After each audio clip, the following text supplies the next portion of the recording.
Acclame très fort pour le Seigneur. Nous allons lire la parole de Dieu dans Deutéronome chapitre 11. Nous lisons après, nous allons nous asseoir. Prends Deutéronome chapitre 11. C'est notre passage de base. Nous commençons la lecture au verset 10 jusqu'au verset 14. Nous lisons au nom de Jésus-Christ. Amen. Car le pays dont tu vas entrer en possession n'est pas comme le pays d'Égypte d'où tu es sorti, où tu jetais dans les champs ta sémence et tu les arrosais avec ton pied comme un jardin potager. Le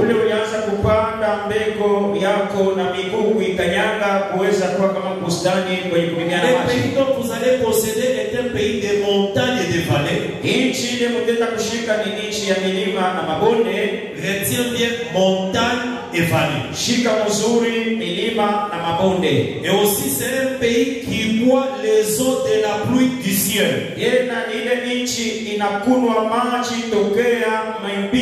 Ce n'est pas un pays, c'est un pays dont l'Éternel prend soin. Et un pays sur lequel l'Éternel ton Dieu a continuellement les yeux du commencement à la fin de l'année.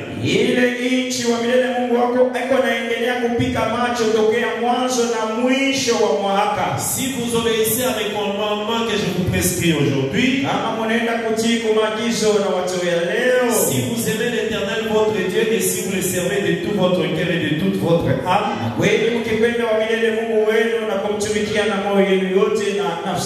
je donnerai à votre pays la pluie en son temps. La pluie de la première et de l'arrière-saison, et tu recueilleras ton blé, ton mou et ton huile. Que le Seigneur bénisse, nous pouvons nous asseoir. Amen. Que le Seigneur vous bénisse. Nous allons aller rapidement, nous commençons avec un grand retard ce soir, mais on ne va pas déborder dans le temps. Et nous avions promis que demain, jeudi et vendredi, nous aurons beaucoup plus de temps pour la parole. Nous allons commencer plus tôt.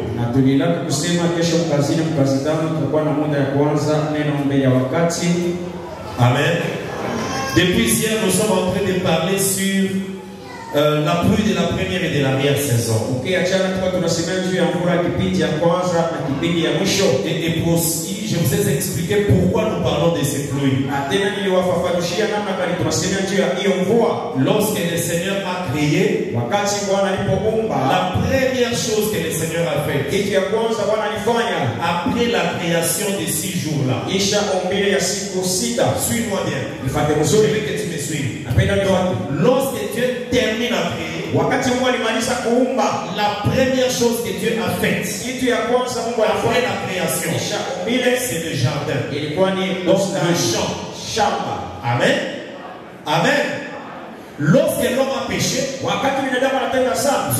détruit le monde par le déluge. Mais lorsque Noé est entré dans l'arche, le Seigneur l'a protégé dans l'arche. Lorsque Noé sort de l'arche, la première chose que Noé a fait, il a planté un jardin. Est-ce que quelqu'un me comprend? Amen. Amen. Je reprends. Lorsque Dieu a terminé la création, la première chose que Dieu a fait, c'est le jardin. Il a placé Adam. Lorsque l'homme a péché, Dieu s'est décidé de détruire le monde. Il a dit, je détruis le monde parce que l'homme a péché. Mais avant de détruire, il a pris Noé, il l'a mis dans l'arche avec sa famille. Pour le protéger contre les déluges. Lorsque Noé sort de l'arche, regardez ce qu'il fait. La première chose, lisons. Je voudrais expliquer ces choses pour que tu comprennes pourquoi nous parlons de ces choses. Donc dans Genèse 2, Dieu a fait des jardins après la création de l'homme. Maintenant, nous lisons Genèse chapitre 9. Je vais lire quelque chose ici. Amen.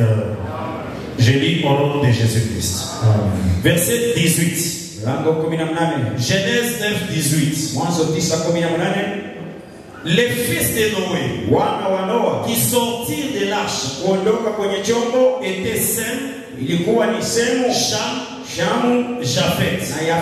Cham fut le père de Canaan. Ce sont les trois fils de Noé. Et c'est leur père c'est leur postérité qui peupla la terre. Verset 20. Noé commença à cultiver la terre et planta la ville. Si on te pose la question, qu'est-ce que Noé a commencé à faire quand il est sorti de l'arche? Il a planté un jardin, il a commencé à cultiver. Qu'est-ce que Dieu a donné à Adam comme travail? De garder le jardin et de cultiver. Toi, tu crois que c'est au hasard? C'est pas un hasard. C'est parce que Dieu lui-même est le premier cultivateur. Il dit Adam aussi d'être cultivateur. Adam a péché. Dieu a détruit le monde. Il a recommencé le monde. Il a dit à Noé, toi aussi, amen. C'est pour ça que je vous ai dit hier. Lorsque Jésus est mort, quand il est ressuscité, Marie a vu Jésus comme un jardinier. Effectivement, il est jardinier. Parce que l'apôtre Paul dit, ne savez-vous pas que nous sommes des ouvriers avec Dieu? Vous êtes le champ de Dieu. Je ne sais pas si quelqu'un comprend. Les apôtres sont les ouvriers. C'est les champs. Depuis le commencement jusqu'à la fin, je ne fais que parler du champ. Le champ. Maintenant, le champ vit au dépend de quoi? Qu'est-ce qui permet au champ de vivre? C'est la pluie. S'il n'y a pas de pluie, le champ ne sera pas champ. Voilà pourquoi Dieu dit, le pays où vous allez entrer, comme le pays d'Égypte. En Égypte, pour s'aimer, Dieu a prendre la semence, mettre dans la terre, commencer à piétiner, et puis commencer à arroser. Maintenant, vous allez entrer dans un pays qui boit les eaux du ciel. Donc, l'église, c'est un pays qui boit les eaux du ciel. Et les eaux du ciel, c'est la pluie. Esaïe 55 dit, de même que la pluie tombe sur la terre et ne rentre pas sans avoir germé le sol, il a fait même pour ma parole. Ma parole, si elle sort, elle ne peut pas rentrer sans accomplir sa sécurité. La pluie, c'est la parole.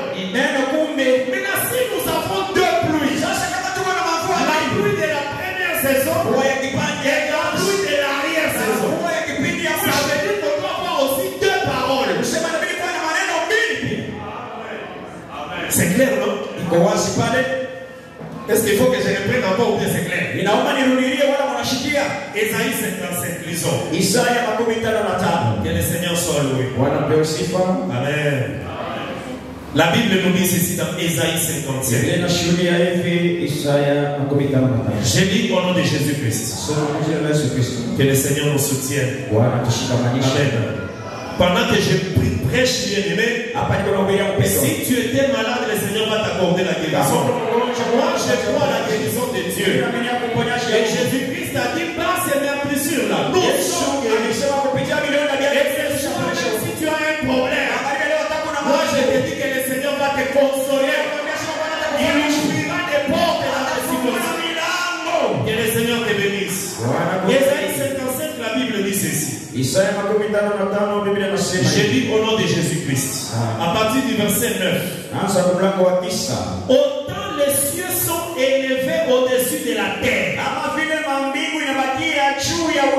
Vous voyez, les cieux sont élevés. La terre est en bas. Et les cieux sont élevés.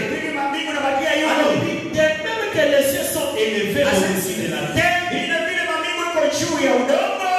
et autant mes voix sont élevées au-dessus de vos voix, mes pensées sont aussi au-dessus de vos pensées. Verset 10. Comme la pluie et la neige descendent des cieux et ne retournent pas sans avoir arrosé et fécondé la terre et sans avoir fait germer les plantes et sans avoir donné la semence au semeur et du pain à celui qui mange. Écoute le verset 11. Ainsi en est-il de ma parole. Ma parole est comme la pluie qui sort de ma bouche. Elle ne retourne point à moi sans effet, sans avoir exécuté ma volonté et sans avoir accompli mes projets. Le prophète Esaïe, suis-moi très bien. Le prophète Esaïe nous dit que de même que la pluie quitte les cieux et ça descend sur la terre et ça fait germer, il en est ainsi aussi que ma parole qui sort de ma bouche. La pluie vient du ciel, mais la parole sort de la bouche. Donc la bouche de l'Éternel, c'est le ciel. Parce que la pluie sort bien du ciel, et la parole sort de la bouche. Amen. Maintenant, sur la terre en Israël, la Bible nous dit qu'il y avait deux pluies. Il y a la pluie de la première saison et la pluie de l'arrière-saison. Supportez-moi, nous allons utiliser les tableaux demain. Là, je vais vous expliquer. La pluie de la première saison tombait à quelle époque? La pluie de l'arrière-saison aussi tombait à quelle période? Physiquement, quand Israël était en Canaan, dans la terre promise, il y avait la période où la pluie de la première saison tombait. Celle-là tombait à peu près pendant 3 mois. Ça ne fait que tomber pendant 3 mois. Dès que ça tombe, ça détruit la semence. Et la semence maintenant est morte. Il passe encore un moment. Après la pluie de l'arrière-saison commence aussi. La pluie de l'arrière-saison s'est tombée à peu près pendant 3 mois. La pluie de l'arrière-saison tombe. Directement les plantes, les produits commencent à sortir. Les peuples commencent à moissonner. La pluie de la première saison, tuer la semence pour permettre que la semence progresse. Et la pluie de l'arrière-saison fait permettre la croissance de la semence. Maintenant, si la parole de Dieu est comme la pluie, nous devons aussi voir deux paroles. Parce qu'il y a deux pluies, nous devons voir aussi deux paroles. C'est Hébreu qui nous explique ça. Waebrania ndio natutafsiria hiyo. Hébreu chapitre 1 verset 1. Waebrania sura yake wa kwanza. Nous allons voir les deux pluies. Dans Hébreu 1:1. Tutaona aina mbili ya mvua wa moja kwa kubariki. Amen. Amen. Nous quand on explique des choses, on ne va pas chercher ce qu'on a écrit pluie. Non. C'est comme tunatafsiria maneno tatu hapo pale baada ya mvula. Quelque part on nous dit que c'est parole. Asema anatueleza mvua inamaanisha neno. Hébreu 1 la Bible dit ceci. Waebrania moja Biblia inasema après avoir autrefois, kisha tena mara nyingine à plusieurs reprises, mara ya mingi mkurudilia et de plusieurs manières, na manamna ya mengi parler à nos pères par le prophète, semea kwa babu wetu kupitia manabii. Dieu dans ces derniers temps, Mungu mwingi pindi ya mwisho nous a parlé par le Fils. anatusemea kupitia mwana. Vous voyez les deux parler de Dieu. Unaona misemo mbili ya Mungu. Avant, Mbele Dieu parlait par le prophète. Mungu anaanza kusemea kupitia manabii. Maintenant, dans les derniers temps, Hapa kwa kipindi ya mwisho il parlait par le Fils, ou il a parlé par le Fils. yeye anasemea kupitia mwana. Donc le parler de Dieu Usemo ya Mungu par le prophète, kupitia manabii c'était la pluie de la première saison. ilikuwa mvua ya kipindi ya kwanza. C'était la pluie qui est tombée par Moïse. Ilikuwa mvua ilinyesha kupitia Musa. Cette pluie-là est tombée à la montagne de Sinaï. Mvua ilinyesha Lorsque Dieu a donné la loi. wakati Mungu alileta sheria.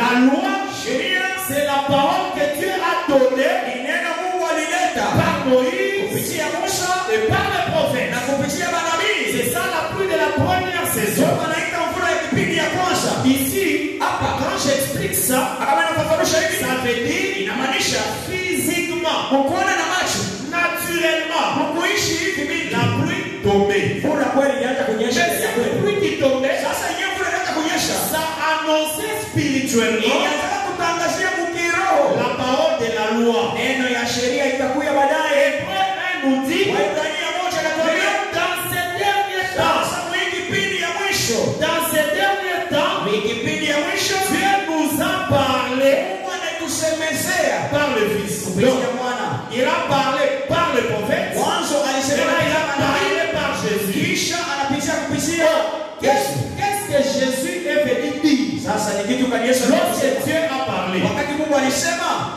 nous avons lu hier avec vous tulisoma nanyi Jean chapitre 1, Yohana sura ya verset 16. mlango La Bible a dit ceci. sema hivi, La loi est venue par Moïse sheria ilikaribia kupitia Musa, et la grâce et la vérité neema na sont ukweli venues par Jésus. nayo ilikuwa kupitia Yesu. Est-ce que vous comprenez? Pale mnaelewa? Amen. Donc je voulais te faire comprendre que Nilipenda kukuelewesha hivi, en Israël, il Israeli y avait deux pluies, kulikuwa aina mbili ya mvua. mais spirituellement, Sasa mwana mkiroho ces deux pluies-là ile mvua mbili parlent aussi de deux temps. inasemezea juu ya manyakati Le mbili, temps de la loi nyakati ya sheria et le temps de la na grâce. nyakati ya neema. Maintenant, nous sommes à quelle époque? Sasa sisi tuko kipindi gani? Nous sommes à quelle époque? Kwa kipindi Parle fort, n'aie pas peur. sema Même si tu as zéro, je vais te libérer. Nous sommes à quelle époque? sisi tunajikuta kwa kipindi gani?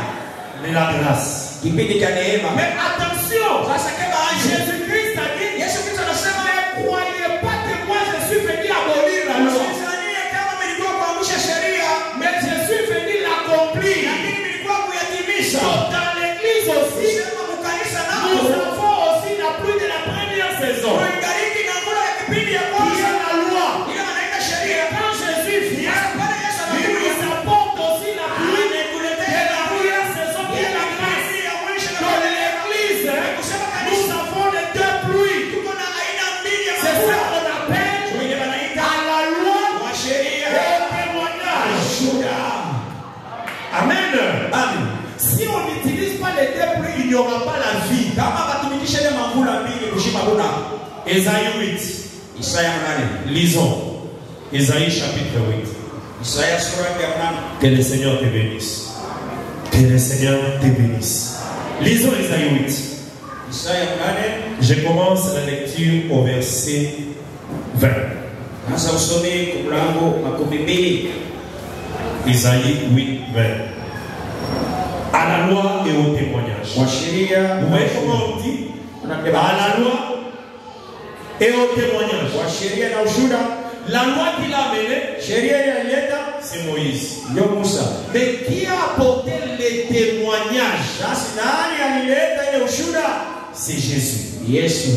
Quelqu'un comprend ça? Est-ce que quelqu'un comprend? Je vais t'expliquer comment Jésus a amené les témoignages. Dans la loi, si tu as péché, on te dit, prends un agneau, va avec le sacrificateur ou au temple, on va tuer l'agneau pour le pardon de tes péchés. C'est comme ça que ça se faisait dans la loi. Si tu veux demander pardon, on tue l'animal, toi tu reçois le pardon. Et c'était comme ça depuis l'époque de Moïse jusqu'à l'époque de Jean-Baptiste. Un jour, Jean-Baptiste est en train de baptiser au Jourdain. Jésus passait. Jean-Baptiste a dit aux gens, je sais que vous avez les agneaux. Je sais que vous avez l'habitude de tuer les agneaux. Mais aujourd'hui, voici l'agneau de Dieu qui ôte les péchés. Mais l'agneau là, c'était un homme. Donc ça veut dire qu'il y avait l'agneau de la loi, mais Jean-Baptiste a témoigné le vrai agneau. Est-ce qu'aujourd'hui, nous devons continuer les agneaux pour avoir le pardon? Non, parce qu'on a déjà pris le vrai agneau qui est Jésus. On a tué à la croix. Nous avons eu le pardon. C'est pour ça qu'il y a la loi et il y a le témoignage. Je te donne un autre exemple. Les jours où Enoch, il a marché avec Dieu pendant 365 ans. C'est ça, c'est 365 ou 360? Non, 365 ans. Il faut vérifier. Enoch. Lisez, vérifiez. C'est 365 quand il voulait monter. Amen. Regardez maintenant. Il a marché avec Dieu. Et après, Dieu l'a pris. Quand Enoch est parti, vous voyez ça? C'est dans la loi. Maintenant, aujourd'hui, pour l'église, si nous marchons aussi avec Dieu, à un moment, nous partirons. Ce que nous ferons, c'est ça le témoignage. Mais ce que Enoch avait fait, c'est la loi. Parce que la loi a l'ombre. Mais la réalité, c'est nous. Vous avez vérifié, c'est combien? 365 ans. Amen. Et 365 ans, c'est 365 jours.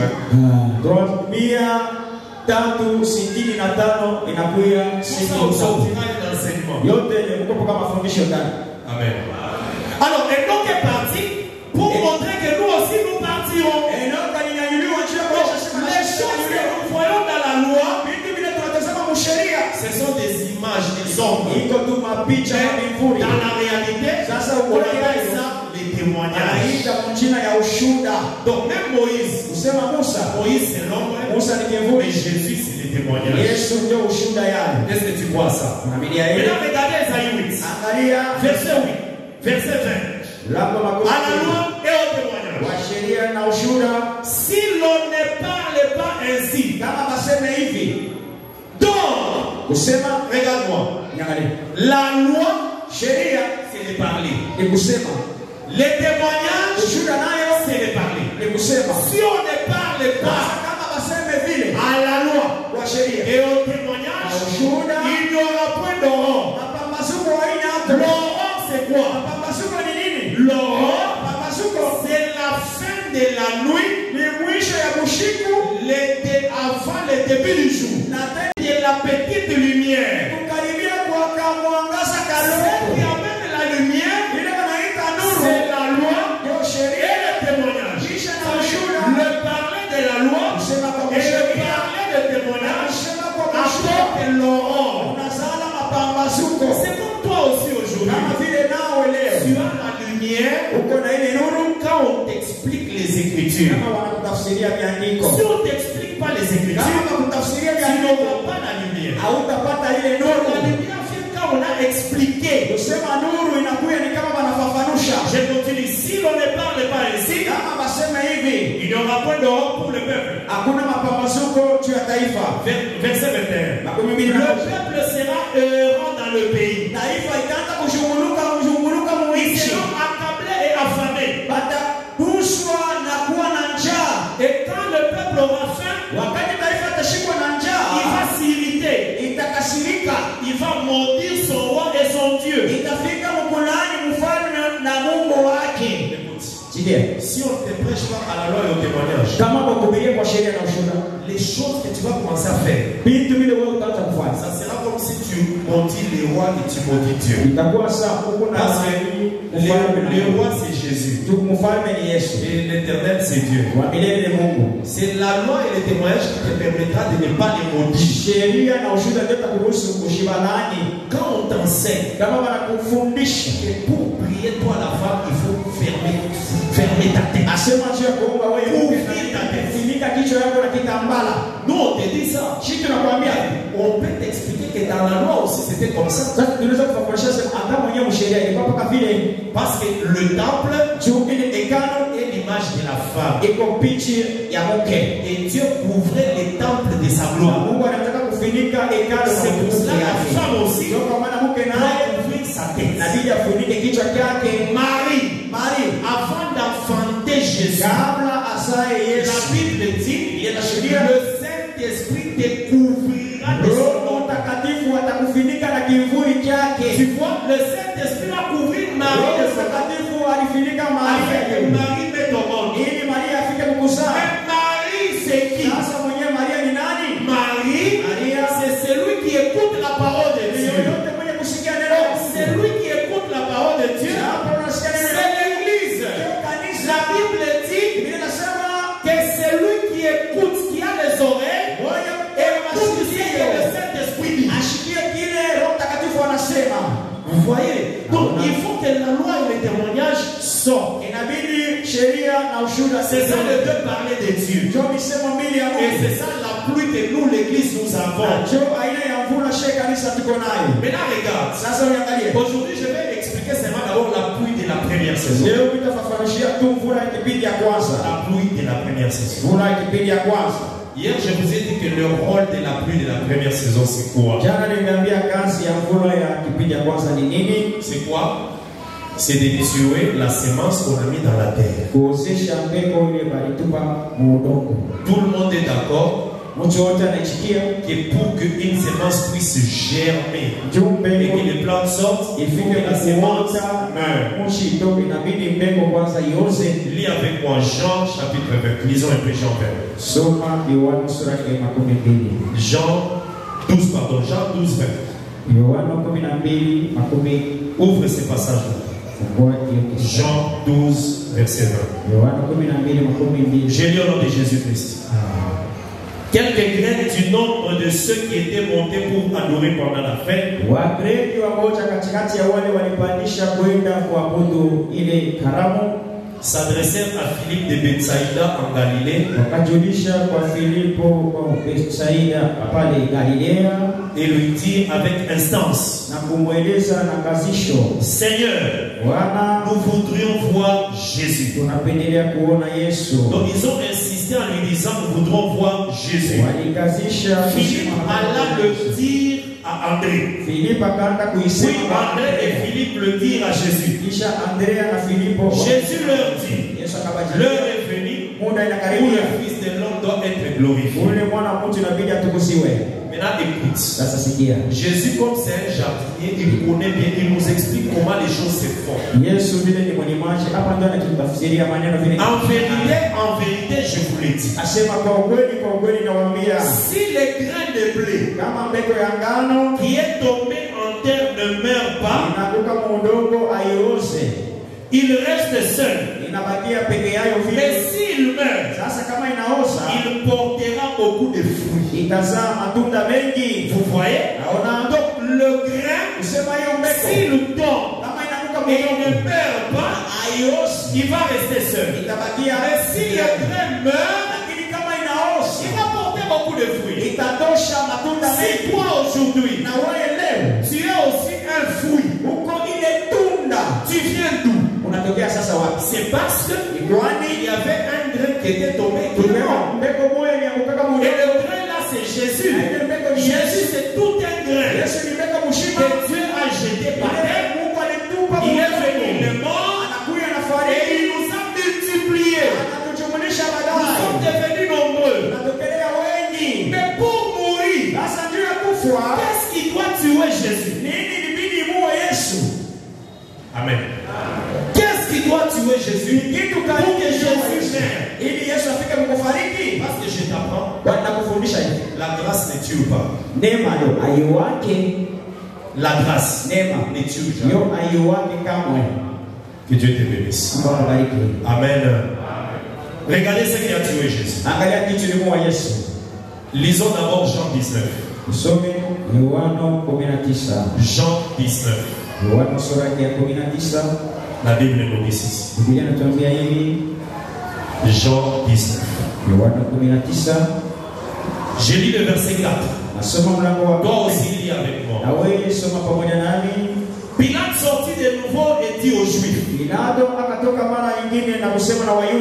voici, je vous l'amène dehors, afin que vous sachiez que je ne trouve en lui aucun crime. Jésus sortit donc. Il portait la couronne de pile et le manteau pourpre. Et Pilate leur dit, voici l'homme. Bien-aimé, voici l'homme. C'est Jésus. Si vous voyez quelqu'un qui commence à s'appeler voici l'homme, c'est un antéchrist. Tu refuses. Moi je t'informe. Amen. Parce que le véritable homme, c'est Jésus. Et nous ne sommes que l'image de l'homme. Donc si tu es humble, tu dois t'appeler voici l'image de l'homme. Normalement, il faut que tu t'appelles voici l'image de l'homme. Si tu t'appelles voici l'homme, tu te compares à Jésus. Mais ça sera un long nom et on va s'appeler voici l'image de l'homme.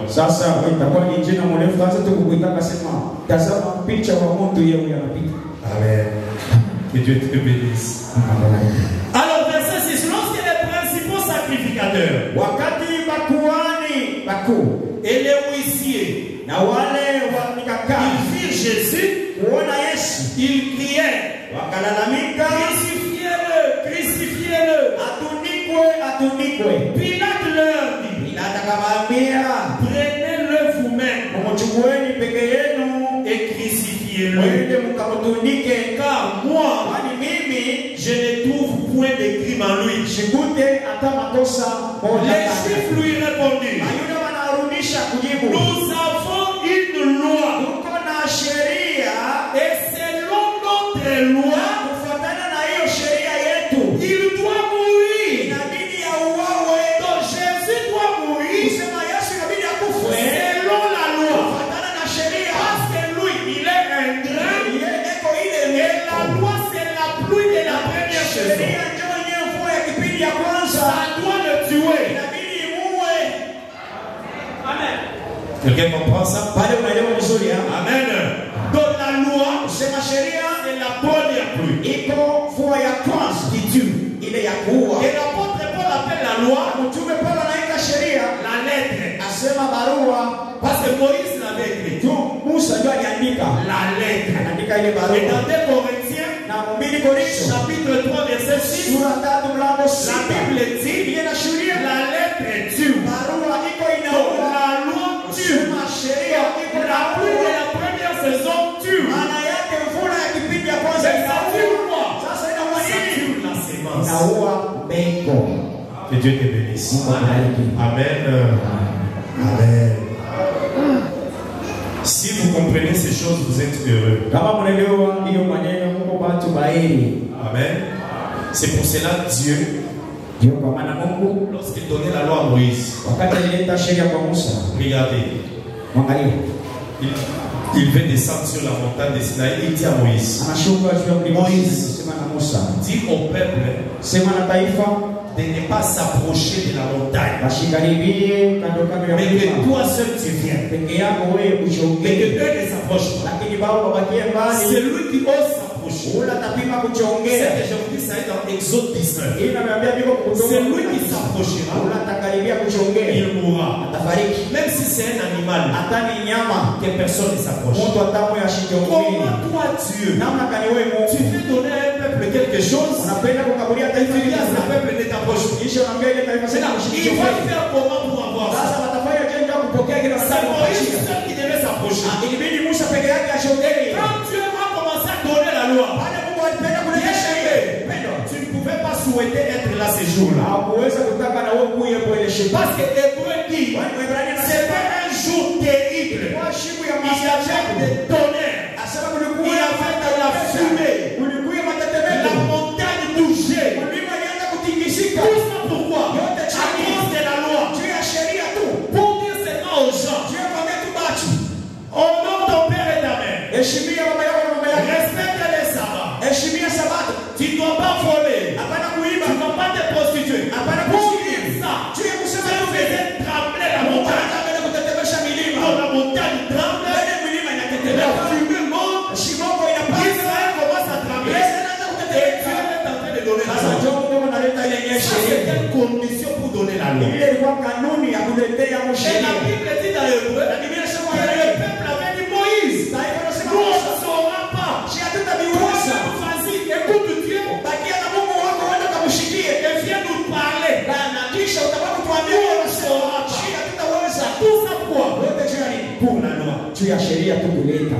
Dieu savait que quand je donne la loi à Israël, Mimi naleta sheria Israël ne kwa saura pas Israeli. respecter Na la loi. Israeli sitaweza kuheshimia. C'est impossible. Haiwezekani. Regardez ce qu'il dit. Angalia kitu anasema. Ézéchiel. Ezekieli, Lisons Ézéchiel. Ezekieli, Bien aimé, la pluie de la première saison, wapendwa, mvua ya kipindi ya kwanza c'était terrible. ilikuwa ya maajabu. Amen. Ézéchiel 20. Ezekieli 20. Ézéchiel 20. Je vais te donner un conseil quand tu rentres à la maison, va un peu lire Exode 19. Nakutolea shauri kurudi kunyumba kasome. Tu vas voir ce qui s'était passé à la montagne les jours où Dieu donnait la loi. Utachunguza mambo yanaweza kupitikana siku Mungu alileta sheria. Exode 20. Je lis au nom de Jésus. Ezekieli 20. Je vais commencer même au verset 23. Anza usome mlango wa Ézéchiel 20, 23.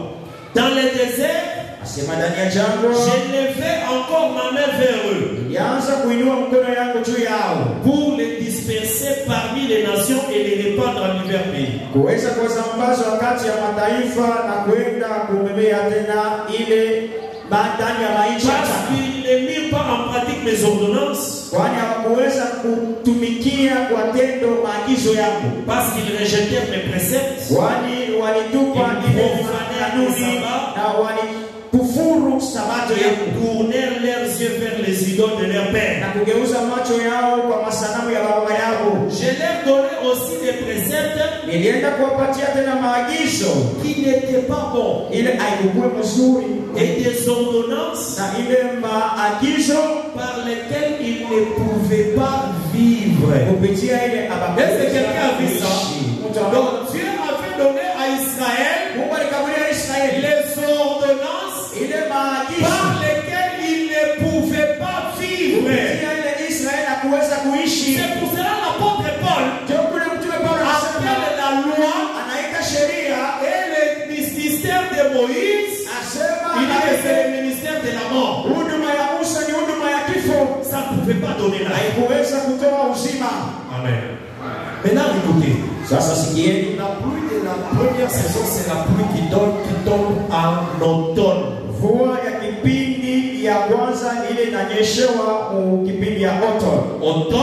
Autumn C'est la troisième saison de l'année. iko kipindi ya tatu Suis-moi ya très bien. mwaka. Nifuate pale mzuri. J'explique, mais on verra ça bien demain. Na fafanushia ile lakini tutaisemea mketo kesho. L'année Mwaka en Israël, kule ngambo ya même Israeli, dans les pays d'Europe, hata kwa nchi ya Europa, même dans les pays d'Amérique, hata kule ku Amerika, l'année, mwaka quand ça commence, kama inaanzishwa, parlons beaucoup plus d'abord d'Israël. tuseme kwanza juu ya L'année commence avec la saison de printemps. mwaka inaanzaka na kipindi ya printemps. On va voir ça aussi dans la Bible. Tutasemea hili kwa Biblia. Le printemps, Printemps ça dure 3 mois. inapitishaka kipindi ya miezi 3. Après le printemps, Kisha kipindi ya printemps c'est l'été. kunafuata ete. L'été aussi fait 3 mois. Ete nayo inapitisha kipindi ya miezi 3. Ça veut dire printemps, c'est premier mois, deuxième mois et troisième. Kusema printemps inakuwa mwezi wa kwanza, wa pili, wa tatu. Là, c'est un climat qui est tout, qui est frais. Pale ni majira inaonesha baridi. Après, c'est non, pas baridi, frais. Urembo. Après, maintenant, c'est l'été. Kisha kunafuata ete. L'été, il fait très chaud. Ete inaleta joto. L'été aussi fait 3 mois. Ete nayo inapitisha miezi 3. Quand l'été termine, Wakati ete tamalizika, l'automne commence. otoni nayo inaanza. Nous expliquons ça, nous, on va du mal à comprendre parce que nous, ici, nous connaissons seulement 2 saisons. Sha tutabijua, hatutabishikia mzuri tu La saison des pluies et la saison sèche. kipindi cha mvua na cha kipwa. C'est tout. Kuonesha hapa. Amen. Amen. Les gens qui parlent, les Libanais vont dire Moula Naïla. Bali wanasemaka Lingala watasema. Voilà pourquoi je dois t'expliquer l'allemand pour que tu comprennes. Ndio pale na Parce que Biblia. ce ne sont pas nos saisons.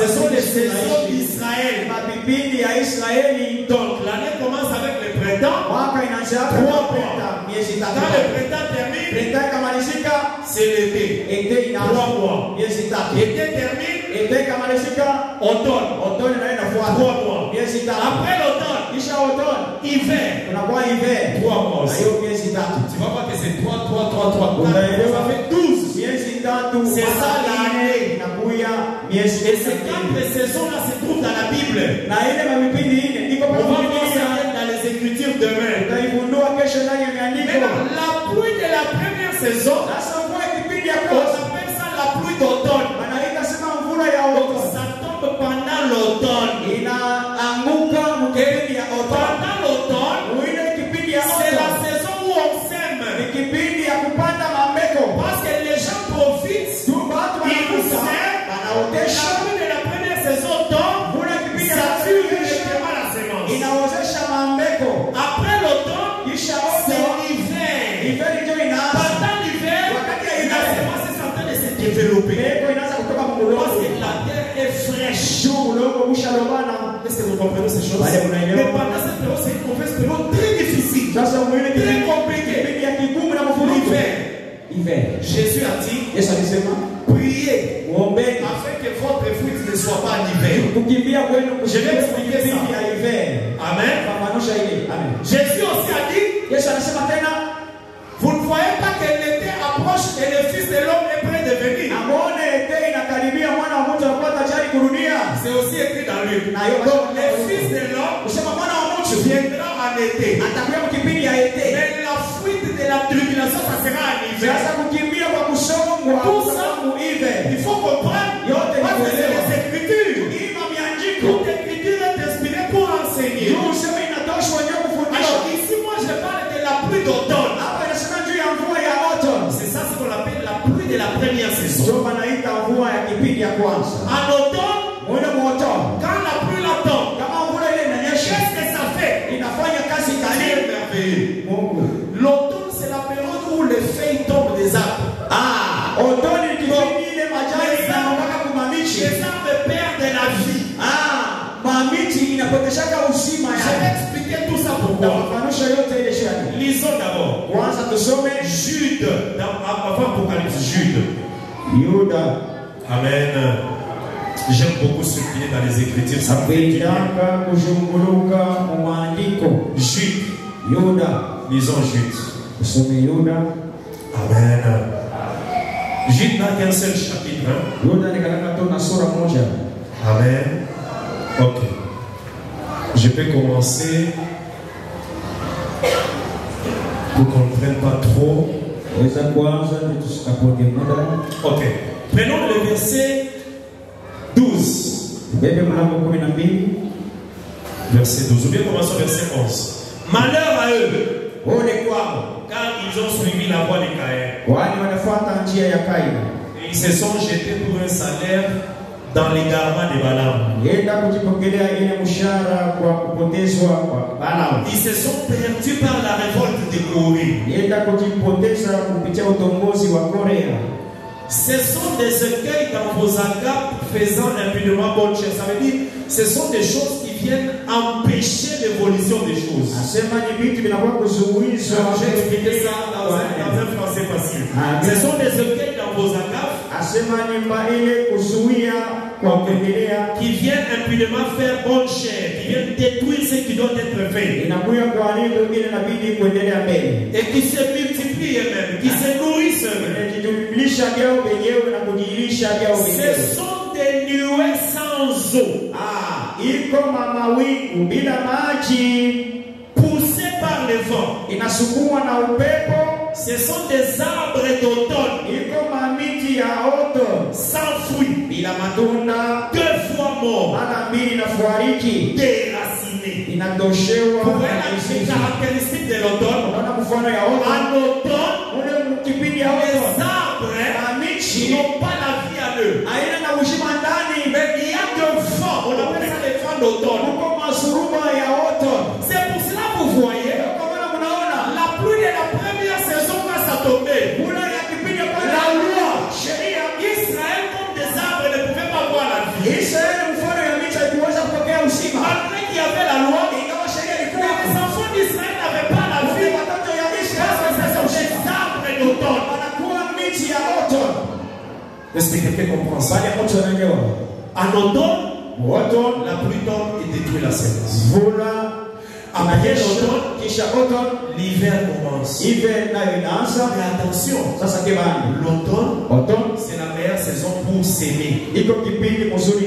Voilà pourquoi aussi Dieu, tout ce que nous mangeons aujourd'hui, ça a été semé à l'automne. Amen. Aujourd'hui, tu ne peux pas mener un enseignement nouveau. L'enseignement a commencé par Moïse. Parce que tout ça a été semé là-bas. Et puis nous sommes au printemps. Et nous allons vers l'été. Mais ce que nous mangeons vient de l'automne. Quand on avait semé. Écoute-moi, je vais te dire quelque chose. Je vais te parler. Jésus avec ses disciples. Ils étaient en train de partir. Ils arrivent quelque part à 12 heures. Jésus a eu faim. Il s'assoit. Il dit à ses apôtres, allez me chercher la nourriture. Les apôtres sont allés chercher la nourriture. Lui est resté assis. La Bible dit qu'il était 12 heures. Je comprends que Jésus mange à 12 heures. Je te dis, ça est dans Jean chapitre 4. Il est en train de fonder. Non, il était 12 heures. Alors il a envoyé les apôtres aller chercher à manger. Les apôtres sont partis. Lui est resté. La femme samaritaine est arrivée. Ils ont commencé à parler avec la femme samaritaine. Leur sujet, c'était le puits de Jacob. Le puits de Jacob, c'est tout un enseignement. Et ils en parlaient avec la femme samaritaine. Donc, Jésus et la femme samaritaine, leur causerie autour du puits de Jacob. Et moi je te dis, la femme samaritaine, c'est l'image de l'église aujourd'hui. Et aujourd'hui, Jésus avec l'église, notre causerie tourne autour du puits de Jacob. Et si tu comprends ici les choses, tu dois jeter ta cruche et suivre Jésus. Vrai ou faux? Amen. Amen. Maintenant, lorsque les apôtres sont venus avec la nourriture, Jésus leur dit, j'ai déjà mangé. Oh, quand tu manges quoi? Non, moi je mange la volonté de mon Père. Je fais la volonté de mon Père. C'est ça ma nourriture. Maintenant Jésus leur dit, terminons par là. pale. Terminons par là. Jean chapitre 4. Yohana sura wake wa 4. Jean chapitre 4. Yohana sura 4. Je lis à partir du verset. Naanza kusoma mlango wa. On épargne pour qu'on ne prenne pas trop de temps. Hein? Amen. Ok, je lis au nom de Jésus. Jean chapitre 4. Yohana sura 4. Verset 4. Comme il fallait qu'il passât par la Samarie, il arriva dans la ville de Samarie nommée Sychar, près du champ de Jacob, que Jacob avait donné à Joseph son fils. Là se trouvait l'époux de Jacob. Jésus était fatigué du voyage. Il était assis au bord du puits. C'était environ la 6e heure. La 6e heure, dans notre lecture de l'heure aujourd'hui, c'est 12 heures. Une femme samaritaine vint puiser l'eau. Jésus lui dit, donne-moi à boire.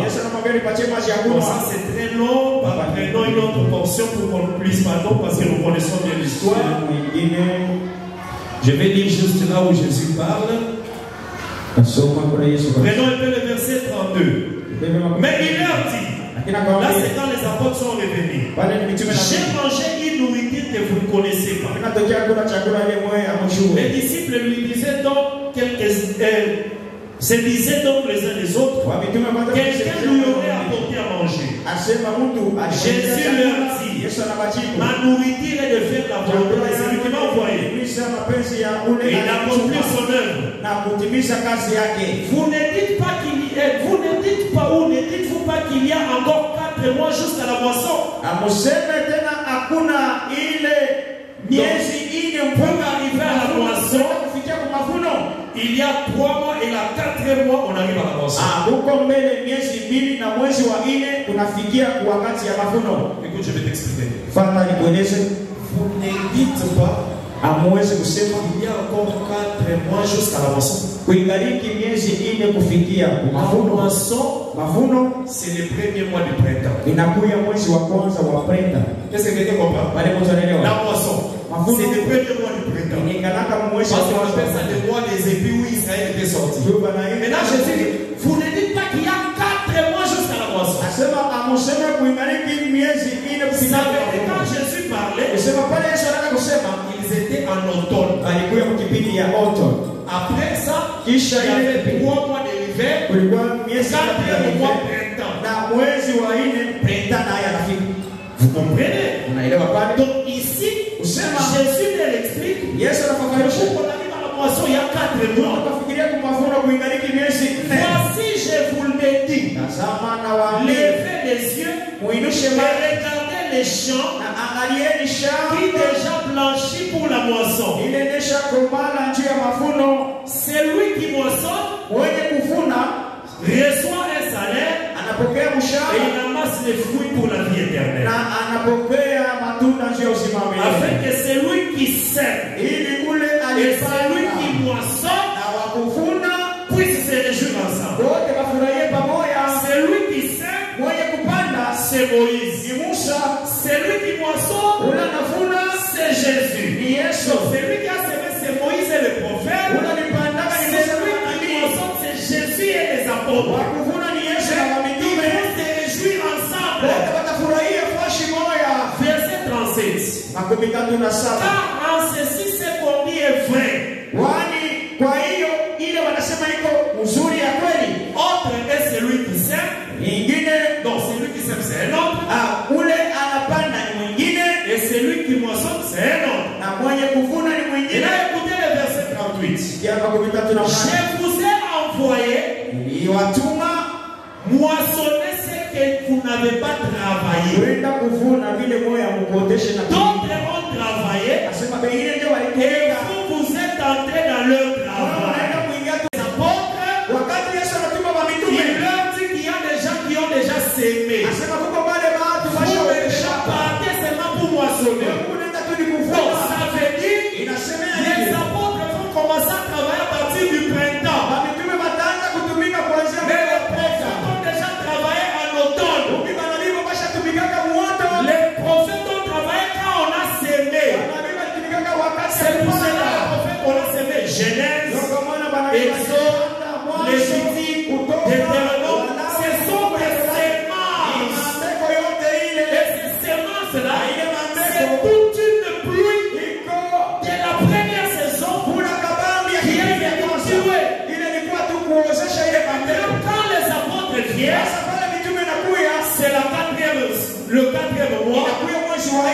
le mois de commencer à moissonner. Voilà pourquoi nous aujourd'hui, pour prêcher, on va moissonner dans Deutéronome, on prêche, on moissonne dans Lévitique, on prêche, on moissonne dans Chronique, on prêche. Si tu vois quelqu'un qui prêche quelque chose qui n'est pas moi, qui n'a pas été semé ici, c'est un antichrist. C'est comme l'enseignement où on dit, les enfants avaient connu et ils ont eu Caïn. Si tu regardes dans la Bible ici, aucun prophète n'a semé ça. Ce n'est pas semé dans les champs. Mais comment voir quelqu'un qui prêche ça? Si quelqu'un le prêche, ça veut dire qu'il a moissonné dans un autre champ. Mais dans le champ de Dieu, nous prêchons de ce qui est dans les champs. Quelqu'un a compris? Et ce qu'on a prêché, ce qu'on a pris dans les champs, c'est la pluie de la première saison qui a donné la vie. Que Dieu te bénisse. Que le Seigneur te bénisse. Que le Seigneur te bénisse. Et je t'ai dit hier, tout ce que tu rencontreras comme difficulté dans ta vie, considère ça comme la pluie de la première saison. Ce sont des pluies qui viennent tuer les choses. Mais Jésus fera la pluie de l'arrière-saison. Il va te restaurer. Il va te restaurer. La maladie, c'est la pluie de la première saison. Mais la guérison, c'est la pluie de l'arrière-saison. Le chômage, c'est la pluie de la première saison. Mais le travail, c'est la pluie de l'arrière-saison. Reçois une pluie de l'arrière-saison ce soir. Au nom de Jésus, acclamons pour le Seigneur. Et le Seigneur te bénisse. Pour aujourd'hui, avec les pluies, nous avons eu beaucoup de difficultés, des embouteillages. On a commencé à dire qu'il fallait que j'aille jusqu'à ce niveau. Amen. Demain, on commencera la parole plus tôt. Et on aura le temps de prier. Que le Seigneur te bénisse. Alléluia.